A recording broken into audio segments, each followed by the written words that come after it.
أعوذ بالله من الشيطان الرجيم. بسم الله الرحمن الرحيم. الحمد لله رب العالمين الرحمن الرحيم مالك يوم الدين إياك نعبد وإياك نستعين اهدنا الصراط المستقيم صراط الذين أنعمت عليهم غير المغضوب عليهم ولا الضالين.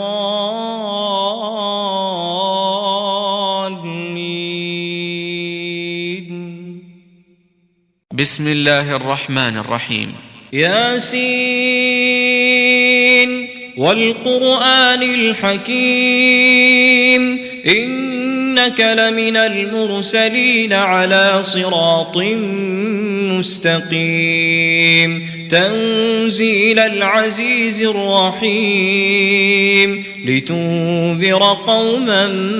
ما أنذر آباؤهم فهم غافلون. لقد حق القول على أكثرهم فهم لا يؤمنون. إنا جعلنا في أعناقهم أغلالا فهي إلى الأذقان فهم مقمحون. وجعلنا من بين أيديهم سدا ومن خلفهم سدا فأغشيناهم فهم لا يبصرون. وسواء عليهم أأنذرتهم أم لم تنذرهم لا يؤمنون. إنما تنذر من اتبع الذكر وخشي الرحمن بالغيب فبشره بمغفرة وأجر كريم. إنا نحن نحيي الموتى ونكتب ما قدموا وآثارهم وكل شيء أحصيناه في إمام مبين. واضرب لهم مثلا أصحاب القرية إذ جاءها المرسلون إذ أرسلنا إليهم اثنين فكذبوهما فعززنا بثالث فقالوا إنا إليكم مرسلون. قالوا ما أنتم إلا بشر مثلنا وما أنزل الرحمن من شيء إن أنتم إلا تكذبون. قالوا ربنا يعلم إنا إليكم لمرسلون وما علينا إلا البلاغ المبين. قالوا إنا تطيرنا بكم لئن لم تنتهوا لنرجمنكم وليمسنكم منا عذاب أليم. قالوا طائركم معكم أئن ذكرتم بل أنتم قوم مسرفون. وجاء من أقصى المدينة رجل يسعى قال يا قوم اتبعوا المرسلين اتبعوا من لا يسألكم أجرا وهم مهتدون. وما لي لا أعبد الذي فطرني وإليه ترجعون. أأتخذ من دونه آلهة إن يردني الرحمن بضر لا تغن عني شفاعتهم شيئا ولا ينقذون. إني إذا لفي ضلال مبين. إني آمنت بربي ربكم فاسمعون قيل ادخل الجنة قال يا ليت قومي يعلمون بما غفر لي ربي وجعلني من المكرمين وما أنزلنا على قومه من بعده من جند من السماء وما كنا منزلين إن كانت إلا صيحة واحدة فإذا هم خامدون يا حسرة على العباد ما يأتيهم من رسول إلا كانوا به يستهزئون ألم يروا كم أهلكنا قبلهم من القرون أنهم إليهم لا يرجعون وإن كل لما جميع لدينا محضرون وآية لهم الأرض الميتة أحييناها وأخرجنا منها حبا فمنه يأكلون وجعلنا فيها جنات من نخيل وأعناب وفجرنا فيها من العيون ليأكلوا من ثمره وما عملته أيديهم أفلا يشكرون سبحان الذي خلق الأزواج كلها مما تنبت الأرض ومن أنفسهم ومما لا يعلمون وآية لهم الليل نسلخ منه النهار فإذا هم مظلمون والشمس تجري لمستقر لها ذلك تقدير العزيز العليم والقمر قدرناه منازل حتى عاد كالعرجون القديم لا الشمس ينبغي لها أن تدرك القمر ولا الليل سابق النهار وكل في فلك يسبحون وآية لهم أنا حملنا ذريتهم في الفلك المشحون وخلقنا لهم من مثله ما يركبون وإن نشأ نغرقهم فلا صريخ لهم ولا هم ينقذون إلا رحمة منا ومتاعا إلى حين وإذا قيل لهم اتقوا ما بين أيديكم وما خلفكم لعلكم ترحمون وما تأتيهم من آية من آيات ربهم إلا كانوا عنها معرضين وإذا قيل لهم أنفقوا مما رزقكم الله قال الذين كفروا للذين آمنوا أنطعم من لو يشاء الله أطعمه إن أنتم إلا في ضلال مبين ويقولون متى هذا الوعد إن كنتم صادقين ما ينظرون إلا صيحة واحدة تأخذهم وهم يخصمون فلا يستطيعون توصية ولا إلى أهلهم يرجعون ونفخ في الصور فإذا هم من الأجداث إلى ربهم ينسلون قالوا يا ويلنا من بعثنا من مرقدنا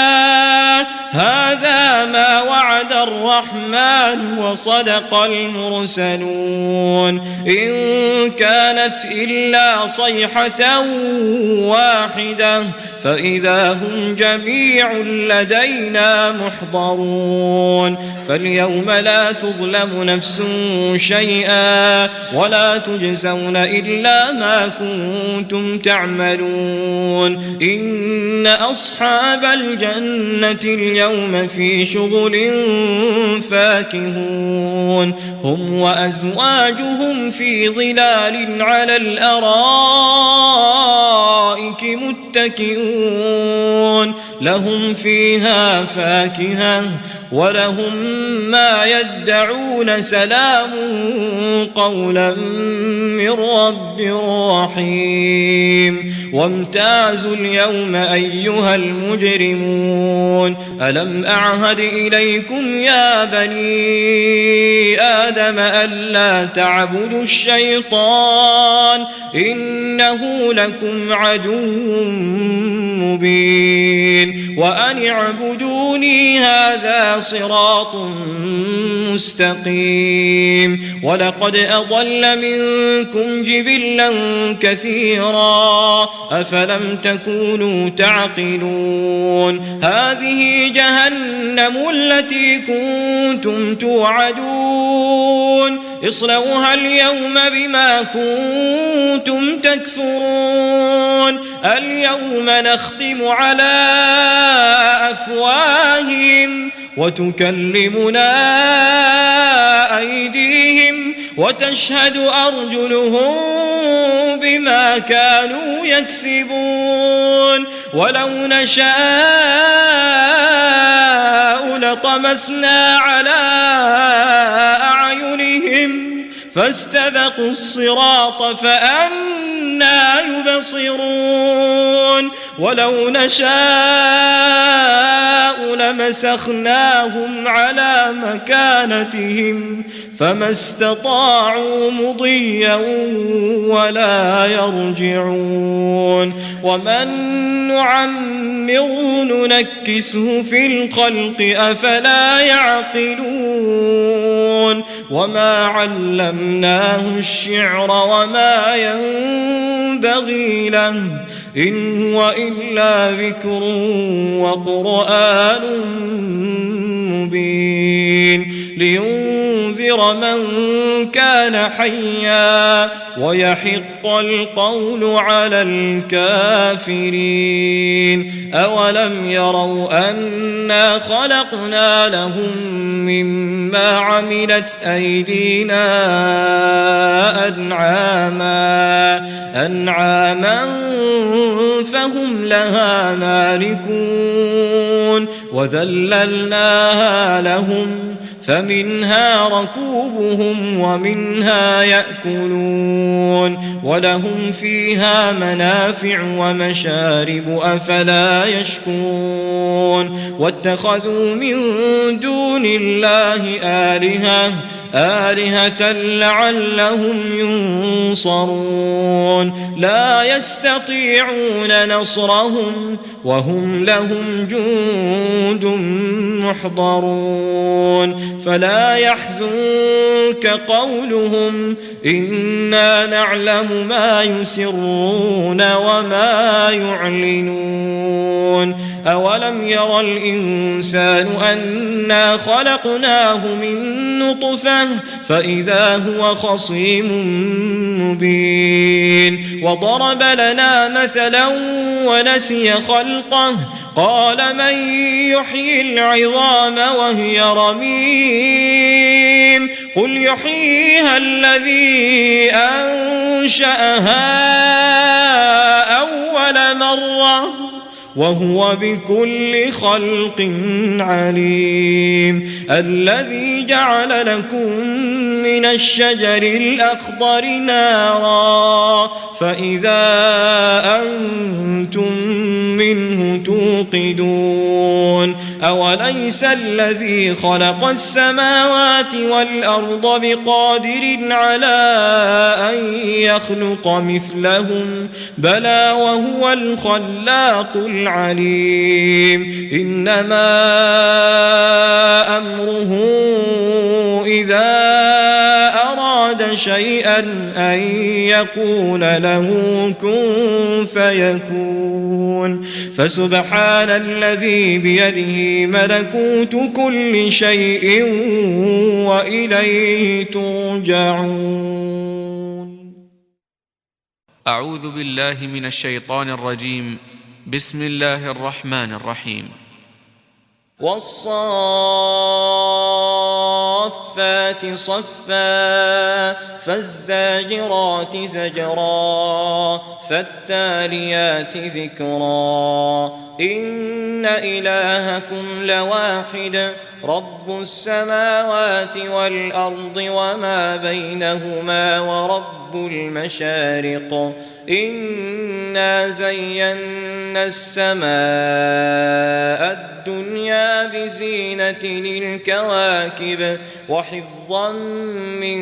كل شيطان مارد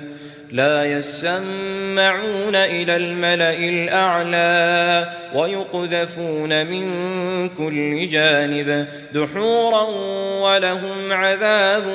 واصب إلا من خطف الخطفة فأتبعه شهاب ثاقب فاستفتهم أهم أشد خلقا أم من خلقنا إنا خلقناهم من طين لازب بل عجبت ويسخرون وإذا ذكروا لا يذكرون وإذا رأوا آية يستسخرون وقالوا إن هذا إلا سحر مبين أإذا متنا وكنا ترابا وعظاما أإنا لمبعوثون أو آباؤنا الأولون قل نعم وأنتم داخرون فإنما هي زجرة واحدة فإذا هم ينظرون وقالوا يا ويلنا هذا يوم الدين هذا يوم الفصل الذي كنتم به تكذبون احشروا الذين ظلموا وأزواجهم وما كانوا يعبدون من دون الله فاهدوهم إلى صراط الجحيم وقفوهم إنهم مسؤولون ما لكم لا تناصرون بل هم اليوم مستسلمون وأقبل بعضهم على بعض يتساءلون قالوا إنكم كنتم تأتوننا عن اليمين قالوا بل لم تكونوا مؤمنين وما كان لنا عليكم من سلطان بل كنتم قوما طاغين فحق علينا قول ربنا إنا لذائقون فأغويناكم إنا كنا غاوين فإنهم يومئذ في العذاب مشتركون إنا كذلك نفعل بالمجرمين إنهم كانوا إذا قيل لهم لا إله إلا الله يستكبرون ويقولون أئنا لتاركو آلهتنا لشاعر مجنون بل جاء بالحق وصدق المرسلين إنكم لذائق العذاب الأليم وما تجزون إلا ما كنتم تعملون إلا عباد الله المخلصين أولئك لهم رزق معلوم فواكه وهم مكرمون في جنات النعيم على سرر متقابلين يطاف عليهم بكأس من معين بيضاء لذة للشاربين لا فيها غول ولا هم عنها ينزفون وعندهم قاصرات الطرف عين كأنهن بيض مكنون فأقبل بعضهم على بعض يتساءلون قال قائل منهم إني كان لي قرين يقول أئنك لمن المصدقين أئذا متنا وكنا ترابا وعظاما أئنا لمدينون قال هل أنتم مطلعون فاطلع فرآه في سواء الجحيم قال تالله إن كدت لتردين ولولا نعمة ربي لكنت من المحضرين أفما نحن بميتين إلا موتتنا الأولى وما نحن بمعذبين إن هذا لهو الفوز العظيم لمثل هذا فليعمل العاملون أذلك خير نزلا أم شجرة الزقوم إنا جعلناها فتنة للظالمين إنها شجرة تخرج في أصل الجحيم طلعها كأنه رؤوس الشياطين فإنهم لآكلون منها فمالئون منها البطون ثم إن لهم عليها لشوبا من حميم ثم إن مرجعهم لإلى الجحيم إنهم ألفوا آباءهم ضالين فهم على آثارهم يهرعون ولقد ضل قبلهم أكثر الأولين ولقد أرسلنا فيهم منذرين فانظر كيف كان عاقبة المنذرين إلا عباد الله المخلصين ولقد نادانا نوح فلنعم المجيبون ونجيناه وأهله من الكرب العظيم وجعلنا ذريته هم الباقين وتركنا عليه في الآخرين سلام على نوح في العالمين إنا كذلك نجزي المحسنين إنه من عبادنا المؤمنين ثم أغرقنا الآخرين وإن من شيعته لإبراهيم إذ جاء ربه بقلب سليم إذ قال لأبيه وقومه ماذا تعبدون أئفكا آلهة دون الله تريدون فما ظنكم برب العالمين فنظر نظرة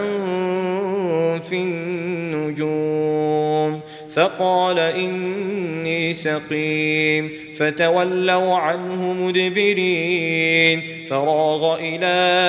آلهتهم فقال ألا تأكلون ما لكم لا تنطقون فراغ عليهم ضربا باليمين فأقبلوا إليه يزفون قال أتعبدون ما تنحتون والله خلقكم وما تعملون قالوا ابنوا له بنيانا فألقوه في الجحيم فأرادوا به كيدا فجعلناهم الأسفلين وقال إني ذاهب إلى ربي سيهدين رب هب لي من الصالحين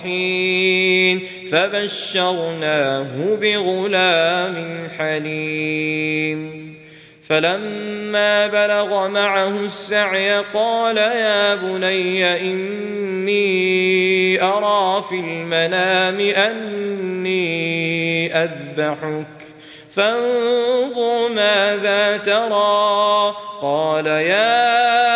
أبت افعل ما تؤمر ستجدني إن شاء الله من الصابرين فلما أسلما وتله للجبين وناديناه أن يا إبراهيم قد صدقت الرؤيا إنا كذلك نجزي المحسنين إن هذا لهو البلاء المبين وفديناه بذبح عظيم وتركنا عليه في الآخرين سلام على إبراهيم كذلك نجزي المحسنين إنه من عبادنا المؤمنين وبشرناه بإسحاق نبيا من الصالحين وباركنا عليه وعلى إسحاق ومن ذريتهما محسن وظالم لنفسه مبين ولقد مننا على موسى وهارون ونجيناهما وقومهما من الكرب العظيم ونصرناهم فكانوا هم الغالبين وآتيناهما الكتاب المستبين وهديناهما الصراط المستقيم وتركنا عليهما في الآخرين سلام على موسى وهارون إنا كذلك نجزي المحسنين إنهما من عبادنا المؤمنين وإن إلياس لمن المرسلين إذ قال لقومه ألا تتقون أتدعون بعلا وتذرون أحسن الخالقين الله ربكم ورب آبائكم الأولين فكذبوه فإنهم لمحضرون إلا عباد الله المخلصين وتركنا عليه في الآخرين سلام على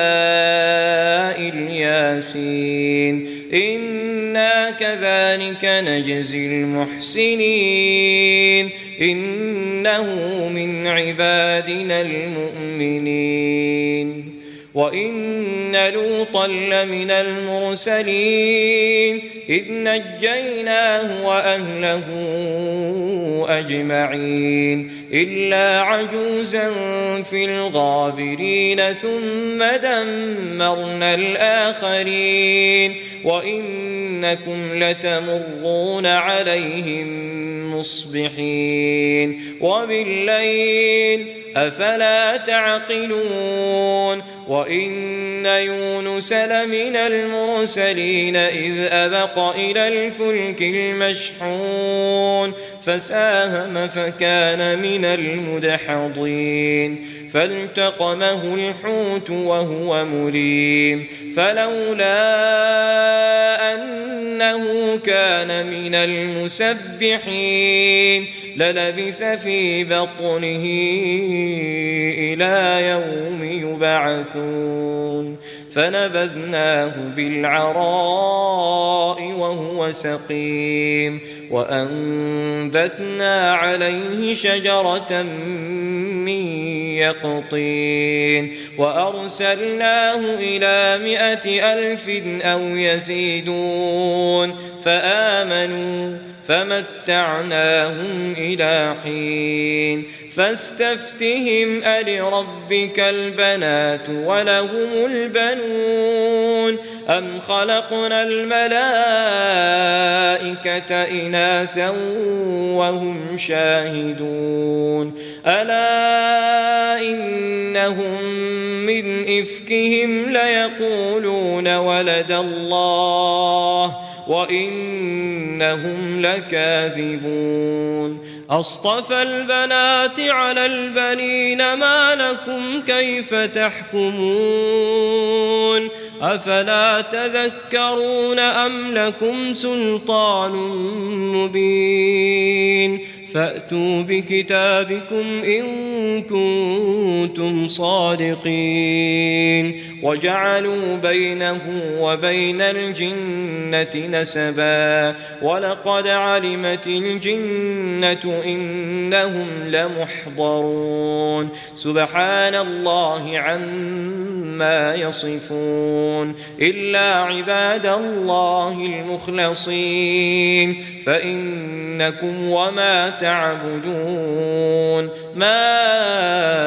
أنتم عليه بفاتنين إلا من هو صال الجحيم وما منا إلا له مقام معلوم وإنا لنحن الصافون وإنا لنحن المسبحون وإن كانوا ليقولون لو أن عندنا ذكرا من الأولين لكنا عباد الله المخلصين فكفروا به فسوف يعلمون ولقد سبقت كلمتنا لعبادنا المرسلين إنهم لهم المنصورون وإن جندنا لهم الغالبون فتول عنهم حتى حين وأبصرهم فسوف يبصرون أفبعذابنا يستعجلون فإذا نزل بساحتهم فساء صباح المنذرين وتول عنهم حتى حين وأبصر فسوف يبصرون سبحان ربك رب العزة عما يصفون وسلام على المرسلين والحمد لله رب العالمين. أعوذ بالله من الشيطان الرجيم. بسم الله الرحمن الرحيم. حميم والكتاب المبين إنا أنزلناه في ليلة مباركة إنا كنا منذرين فيها يفرق كل أمر حكيم أمرا من عندنا إنا كنا مرسلين رحمة من ربك إنه هو السميع العليم رب السماوات والأرض وما بينهما إن كنتم موقنين لا إله إلا هو يحيي ويميت ربكم ورب آبائكم الأولين بل هم في شك يلعبون فارتقب يوم تأتي السماء بدخان مبين يغشى الناس هذا عذاب أليم ربنا اكشف عنا العذاب إنا مؤمنون أنى لهم الذكرى وقد جاءهم رسول مبين ثم تولوا عنه وقالوا معلم مجنون إنا كاشف العذاب قليلا إنكم عائدون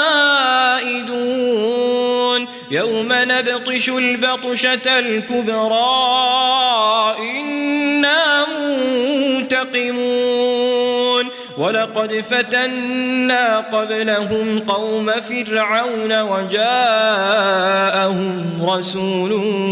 كريم أن أدوا إلي عباد الله إني لكم رسول أمين وأن لا تعلوا على الله إني آتيكم بسلطان مبين وإني عذت بربي وربكم أن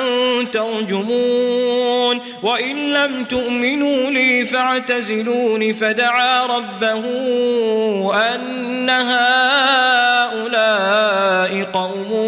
مجرمون فأسر بعبادي ليلا إنكم متبعون واترك البحر رهوا إنهم جند مغرقون كم تركوا من جنات وعيون وزروع ومقام كريم ونعمة كانوا فيها فاكهين كذلك وأورثناها قوما آخرين فما بكت عليهم السماء والأرض وما كانوا منظرين ولقد نجينا بني إسرائيل من العذاب المهين من فرعون إنه كان عاليا من المسرفين ولقد اخترناهم على علم على العالمين وآتيناهم من الآيات ما فيه بلاء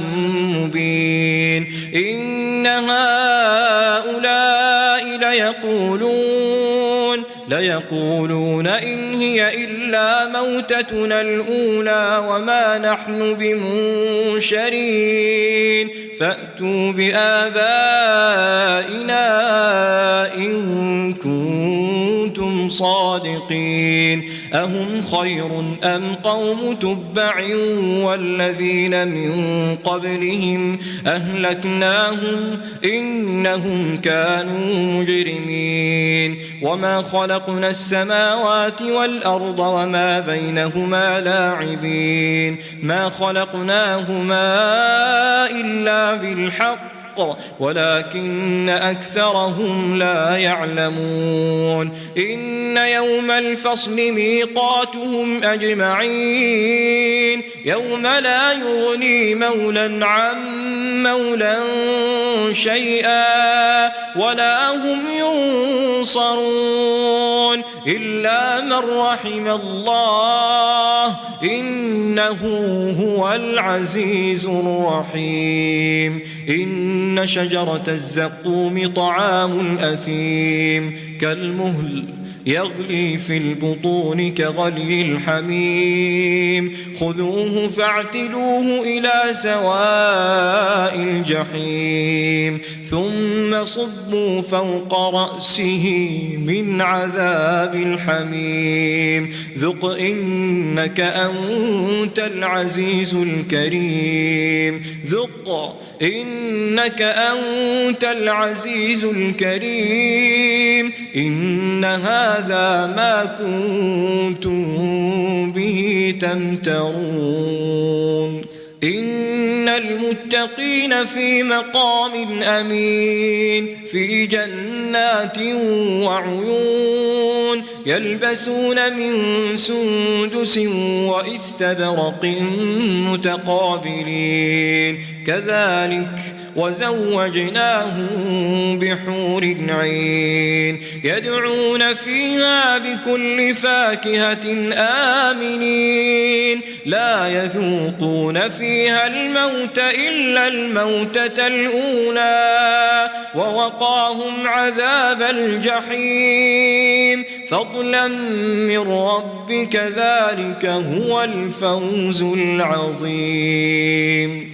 فإنما يسرناه بلسانك لعلهم يتذكرون فارتقب إنهم مرتقبون بسم الله الرحمن الرحيم قاف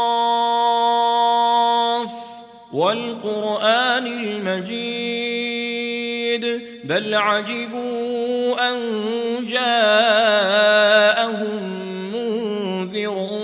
منهم فقال الكافرون هذا شيء عجيب أإذا متنا وكنا ترابا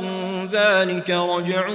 بعيد قد علمنا ما تنقص الأرض منهم وعندنا كتاب حفيظ بل كذبوا بالحق لما جاءهم فهم في أمر مريج أفلم ينظروا إلى السماء فوقهم كيف بنيناها وزيناها وما لها من فروج والأرض مددناها وألقينا فيها رواسي وأنبتنا فيها من كل زوج بهيج تبصرة وذكرى لكل عبد منيب ونزلنا من السماء ماء مباركا فأنبتنا به جنات وحب الحصيد والنخل باسقات لها طلع نضيد رزقا للعباد وأحيينا به بلدة ميتا كذلك الخروج كذبت قبلهم قوم نوح وأصحاب الرس وثمود وعاد وفرعون وإخوان لوط وأصحاب الأيكة وقوم تبع كل كذب الرسل فحق وعيد أفعينا بالخلق الأول بل هم في لبس من خلق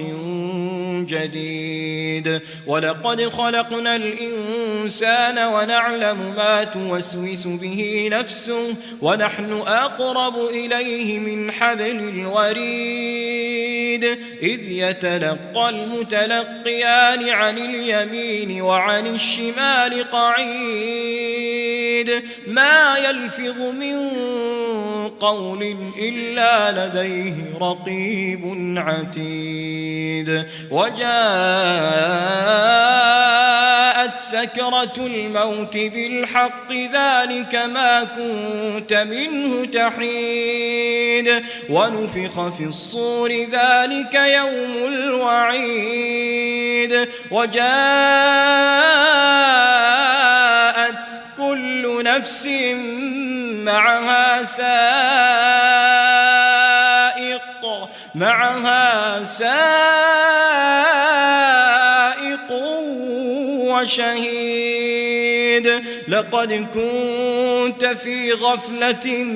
من هذا فكشفنا عنك غطاءك فبصرك اليوم حديد وقال قرينه هذا ما لدي عتيد ألقيا في جهنم كل كفار عنيد مناع للخير معتد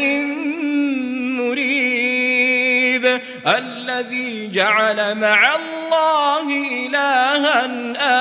آخر فألقياه في العذاب الشديد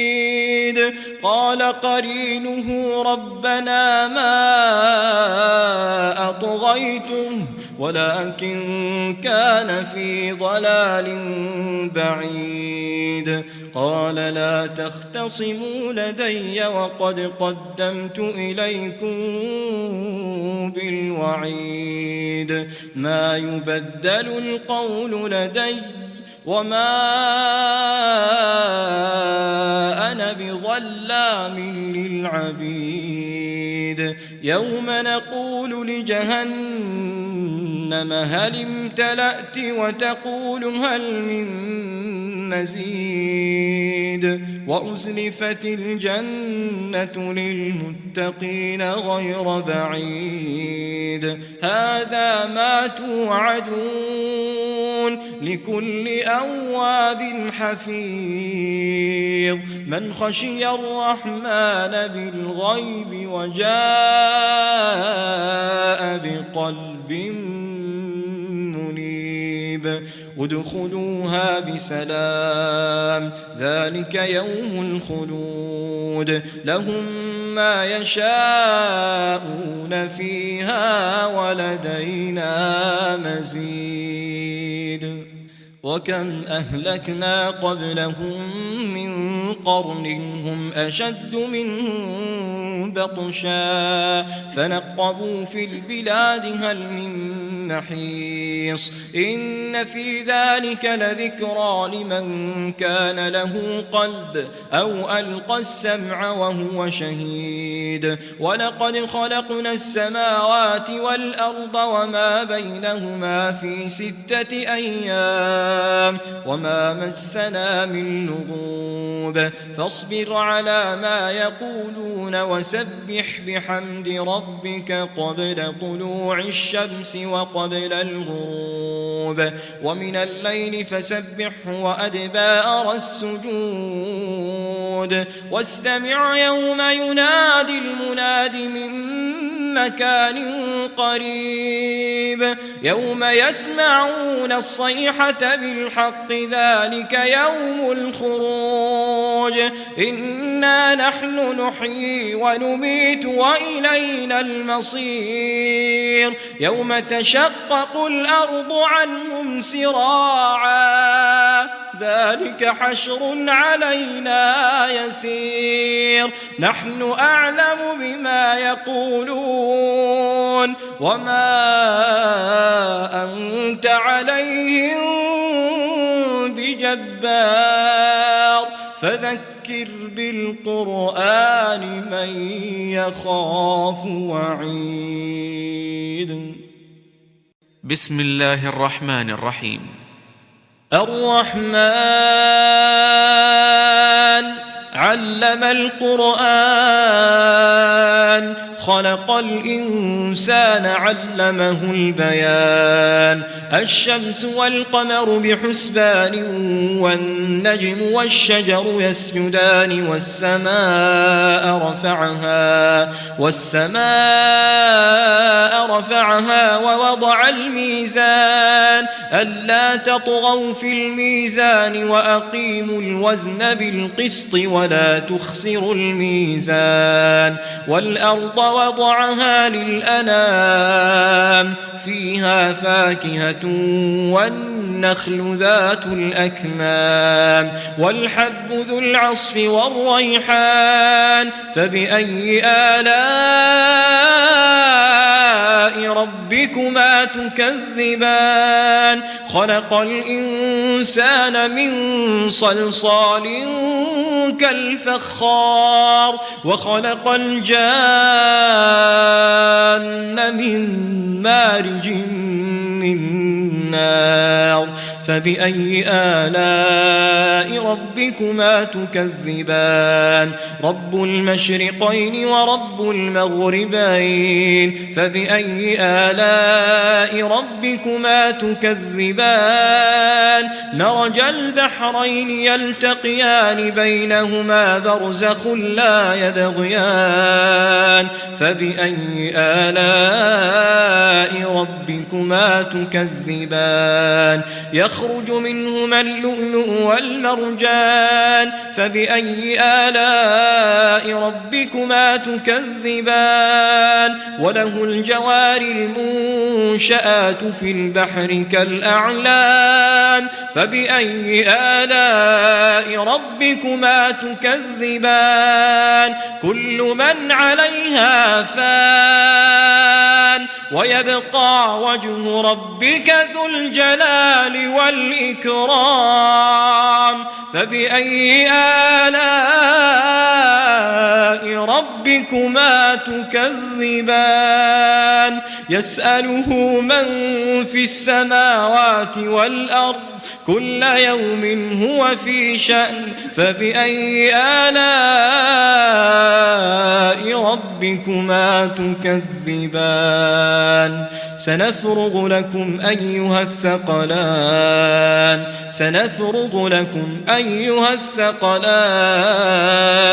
فبأي آلاء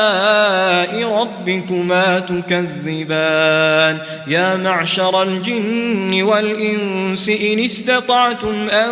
تنفذوا من أقطار السماوات والأرض فانفذوا لا تنفذون إلا بسلطان فبأي آلاء ربكما تكذبان يرسل عليكما شواظ من نار ونحاس فلا تنتصران فبأي آلاء ربكما تكذبان فإذا انشقت السماء فكانت وردة كالدهان فبأي آلاء ربكما تكذبان فيومئذ لا يسأل عن ذنبه إنس ولا جان فبأي آلاء ربكما تكذبان يعرف المجرمون بسيماهم فيؤخذ بالنواصي والأقدام فبأي آلاء ربكما تكذبان هذه جهنم التي يكذب بها المجرمون يطوفون بينها وبين حميم آن فبأي آلاء ربكما تكذبان ولمن خاف مقام ربه جنتان فبأي آلاء ربكما تكذبان ذواتا أفنان فبأي آلاء ربكما تكذبان فيهما عينان تجريان فبأي آلاء ربكما تكذبان فيهما من كل فاكهة زوجان فبأي آلاء ربكما تكذبان متكئين على فرش بطائنها من استبرق وجنى الجنتين دان فبأي آلاء ربكما تكذبان فيهن هن قاصرات الطرف لم يطمثهن إنس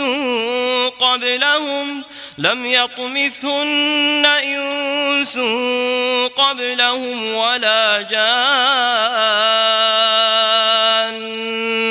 فبأي آلاء ربكما تكذبان كأنهن الياقوت والمرجان فبأي آلاء ربكما تكذبان هل جزاء الإحسان إلا الإحسان فبأي آلاء ربكما تكذبان ومن دونهما جنتان فبأي آلاء ربكما تكذبان مدهامتان فبأي آلاء ربكما تكذبان فيهما عينان نضاختان فبأي آلاء ربكما تكذبان فيهما فاكهة ونخل ورمان فبأي آلاء ربكما تكذبان فيهن خيرات حسان فبأي آلاء ربكما تكذبان حور مقصورات في الخيام فبأي آلاء ربكما تكذبان لم يطمثهن إنس قبلهم ولا جان فبأي آلاء ربكما تكذبان متكئين على رفرف خضر وعبقري حسان فبأي آلاء ربكما تكذبان تبارك اسم ربك ذي الجلال والإكرام بسم الله الرحمن الرحيم سبح لله ما في السماوات وما في الأرض وهو العزيز الحكيم هو الذي أخرج الذين كفروا من أهل الكتاب من ديارهم لأول الحشر ما ظننتم أن يخرجوا وظنوا أنهم مانعتهم حصونهم من الله فأتاهم الله من حيث لم يحتسبوا وقذف في قلوبهم الرعب يخربون بيوتهم بأيديهم وأيدي المؤمنين فاعتبروا يا أولي الأبصار ولولا أن كتب الله عليهم الجلاء لعذبهم في الدنيا ولهم في الآخرة عذاب النار ذلك بأنهم شاقوا الله ورسوله ومن يشاق الله فإن الله شديد العقاب ما قطعتم من لينة أو تركتموها قائمة على أصولها فبإذن الله وليخزي الفاسقين وما أفاء الله على رسوله منهم فما أوجفتم عليه من خيل ولا ركاب ولكن الله يسلط رسله على من يشاء والله على كل شيء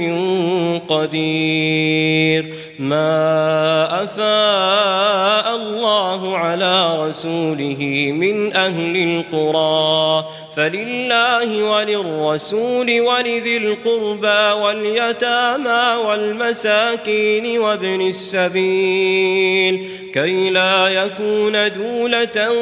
بين الأغنياء منكم وما آتاكم الرسول فخذوه وما نهاكم عنه فانتهوا واتقوا الله إن الله شديد العقاب. للفقراء المهاجرين الذين أخرجوا من ديارهم وأموالهم يبتغون فضلا من الله ورضوانا وينصرون الله ورسوله أولئك هم الصادقون. والذين تبوأوا الدار والإيمان من قبلهم يحبون من هاجر إليهم ولا يجدون في صدورهم حاجة مما أوتوا ويؤثرون على أنفسهم ولو كان بهم خصاصة ومن يوق شح نفسه فأولئك هم المفلحون. والذين جاءوا من بعدهم يقولون ربنا اغفر لنا ولإخواننا الذين سبقونا بالإيمان ولا تجعل في قلوبنا غلا للذين آمنوا ربنا إنك رؤوف رحيم. ألم تر إلى الذين نافقوا يقولون لإخوانهم الذين كفروا من أهل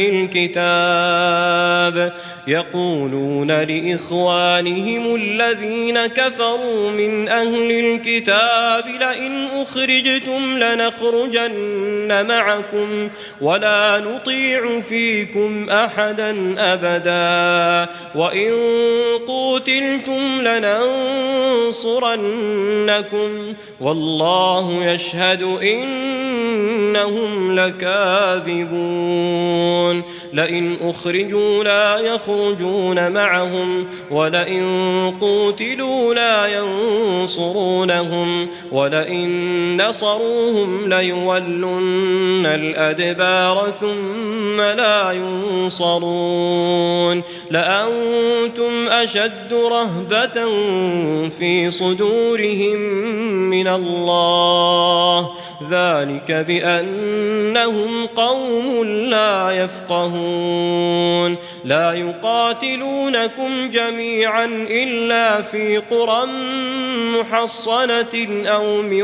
وراء جدر بأسهم بينهم شديد تحسبهم جميعا وقلوبهم شتى ذلك بأنهم قوم لا يعقلون. كمثل الذين من قبلهم قريبا ذاقوا وبال أمرهم ولهم عذاب أليم. كمثل الشيطان إذ قال للإنسان اكفر فلما كفر قال إني بريء منك إني أخاف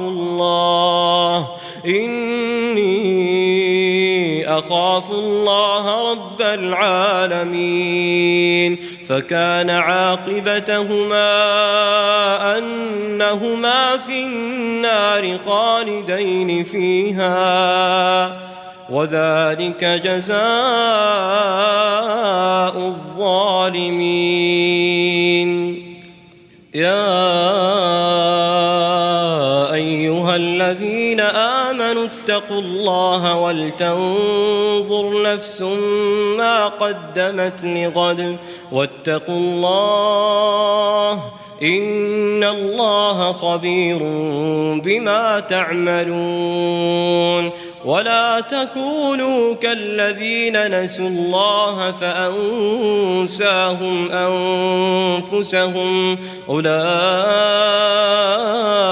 هم الفاسقون لا يستوي أصحاب النار وأصحاب الجنة أصحاب الجنة هم الفائزون لو أنزلنا هذا القرآن على جبل لرأيته خاشعا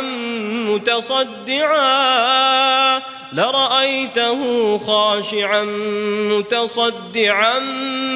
من خشية الله وتلك الأمثال نضربها للناس لعلهم يتفكرون هو الله الذي لا إله إلا هو عالم الغيب والشهادة هو الرحمن الرحيم هو الله الذي لا إله إلا هو الملك القدوس السلام المؤمن المهيمن العزيز الجبار المتكبر سبحان الله عما يشركون هو الله الخالق البارئ المصور له الأسماء الحسنى يسبح له ما في السماوات والأرض وهو العزيز الحكيم أعوذ بالله من الشيطان الرجيم بسم الله الرحمن الرحيم تبارك الذي بيده الملك وهو على كل شيء قدير الذي خلق الموت والحياة ليبلوكم أيكم أحسن عملا وهو العزيز الغفور الذي خلق 7 سماوات طباقا ما ترى في خلق الرحمن من تفاوت فارجع البصر هل ترى من فطور ثم ارجع البصر كرتين ينقلب إليك البصر خاسئا وهو حسير ولقد زينا السماء الدنيا بمصابيح وجعلناها رجوما للشياطين وأعتدنا لهم عذاب السعير وللذين كفروا بربهم عذاب جهنم وبئس المصير إذا ألقوا فيها سمعوا لها شهيقا وهي تفور تكاد تميز من الغيظ كلما ألقي فيها فوج سألهم خزنتها ألم يأتكم نذير قالوا بلى قد جاءنا نذير فكذبنا وقلنا ما نزل الله من شيء إن أنتم إلا في ضلال كبير وقالوا لو كنا نسمع أو نعقل ما كنا في أصحاب السعير فاعترفوا بذنبهم فسحقا لأصحاب السعير إن الذين يخشون ربهم بالغيب لهم مغفرة وأجر كبير وأسروا قولكم أو اجهروا به إنه عليم بذات الصدور ألا يعلم من خلق وهو اللطيف الخبير هو الذي جعل لكم الأرض ذلولا فامشوا في مناكبها وكلوا من رزقه وإليه النشور أأمنتم من في السماء أن يخسف بكم الأرض فإذا هي تمور أم أمنتم من في السماء أن يرسل عليكم حاصبا فستعلمون كيف نذير ولقد كذب الذين من قبلهم فكيف كان نكير أولم يروا إلى الطير فوقهم صافات ويقبضن ما يمسكهن إلا الرحمن إنه بكل شيء بصير أمن هذا الذي هو جند لكم ينصركم من دون الرحمن إن الكافرون إلا في غرور أمن هذا الذي يرزقكم إن أمسك رزقه بل لجوا في عتو ونفور أفمن يمشي مكبا على وجهه أهدى أمن يمشي سويا على صراط مستقيم قل هو الذي أنشأكم وجعل لكم السمع والأبصار والأفئدة قليلا ما تشكرون قل هو الذي ذرأكم في الأرض وإليه تحشرون ويقولون متى هذا الوعد إن كنتم صادقين قل إنما العلم عند الله وإنما أنا نذير مبين فلما رأوه زلفة سيئت وجوه الذين كفروا وقيل هذا الذي كنتم به تدعون قل أرأيتم إن أهلكني الله ومن معي أو رحمنا فمن يجير الكافرين من عذاب أليم قل هو الرحمن آمنا به وعليه توكلنا فستعلمون من هو في ضلال مبين قل أرأيتم إن أصبح ماؤكم غورا فمن يأتيكم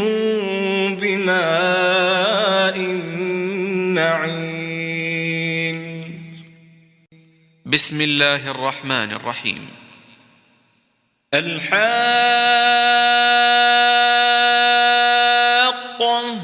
ما الحاقة وما أدراك ما الحاقة كذبت ثمود وعاد بالقارعة فأما ثمود فأهلكوا بالطاغية وأما عاد فأهلكوا بريح صرصر عاتية سخرها عليهم 7 ليال و8 أيام حسوما فترى القوم فيها صرعا كأنهم أعجاز نخل خاوية فهل ترى لهم من باقية وجاء فرعون ومن قبله والمؤتفكات بالخاطئة فعصوا رسول ربهم فأخذهم أخذة رابية إنا لما طغى الماء حملناكم في الجارية لنجعلها لكم تذكرة وتعيها أذن واعية فإذا نفخ في الصور نفخة واحدة وحملت الأرض والجبال فدكتا دكة واحدة فيومئذ وقعت الواقعة وانشقت انشقت السماء فهي يومئذ واهية والملك على أرجائها ويحمل عرش ربك فوقهم يومئذ ثمانية يومئذ تعرضون لا تخفى منكم خافية فأما من أوتي كتابه بيمينه فيقول هاؤم اقرءوا كتابيه إني ظننت أني ملاق حسابيه فهو في عيشة راضية في جنة عالية قطوفها دانية كلوا واشربوا هنيئا بما أسلفتم في الأيام الخالية وأما من أوتي كتابه بشماله فيقول يا ليتني لم أوت كتابيه ولم أدر ما حسابيه يا ليتها كانت القاضية ما أغنى عني ماليه هلك عني سلطانيه خذوه فغلوه ثم الجحيم صلوه ثم في سلسلة ذرعها 70 ذراعا فاسلكوه إنه كان لا يؤمن بالله العظيم ولا يحض على طعام المسكين فليس له اليوم هاهنا حميم ولا طعام إلا من غسلين لا يأكله إلا الخاطئون فلا أقسم بما تبصرون وما لا تبصرون إنه لقول رسول كريم وما هو بقول شاعر قليلا ما تؤمنون ولا بقول كاهن قليلا ما تذكرون تنزيل من رب العالمين ولو تقول علينا بعض الأقاويل لأخذنا منه باليمين ثم لقطعنا منه الوتين فما منكم من أحد عنه حاجزين وإنه لتذكرة للمتقين وإنا لنعلم أن منكم مكذبين